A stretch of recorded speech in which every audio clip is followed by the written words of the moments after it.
নরসিংদীর মনোহরদী উপজেলার চরমান্দালিয়ায় প্রেমের সম্পর্ককে কেন্দ্র করে এক এসএসসি পরীক্ষার্থীকে আটক করে নির্যাতনের অভিযোগ উঠেছে স্থানীয়দের মাঝে।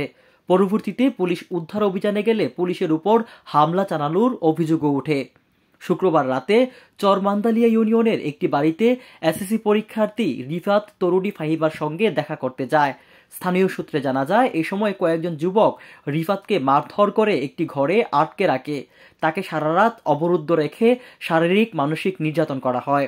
ঘটনার খবর পেয়ে পরদিন সকালে মনোহরদী থানা পুলিশ রিফাতকে উদ্ধারে চরমান্দালিয়ায় যায়।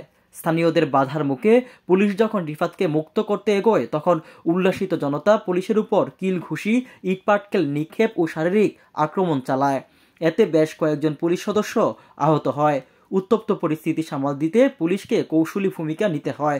মনোহরদী থানার ওসি মোহাম্মদ আব্দুল জব্বার সাংবাদিকদের জানান, রিফাতকে সফলভাবে উদ্ধার করে থানায় নিয়ে আসা হয়েছে।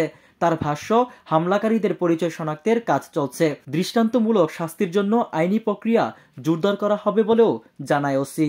অদ্য 12/4/2025 তারিখে সকাল 10:30টার দিকে আমি জানতে পারি, আমার অফিসার রামপুর ফাঁড়ি তদন্ত কেন্দ্রের আবুল হোসেন জানান যে স্যার, এই 8টার দিকে আমরা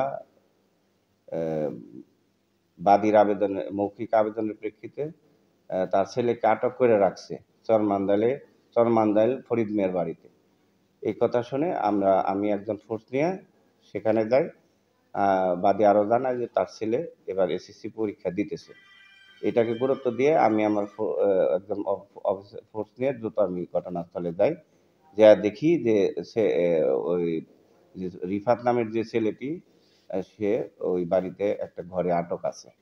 পুলিশ যখন তাকে এই ঘর থেকে বের করে নিয়ে যাওয়ার করে রওনা দেয়, তখন এই রাস্তার মধ্যে কতিপয় সহ তাদের উপর আক্রমণ করে এবং ছিনিয়ে নেওয়ার চেষ্টা করে।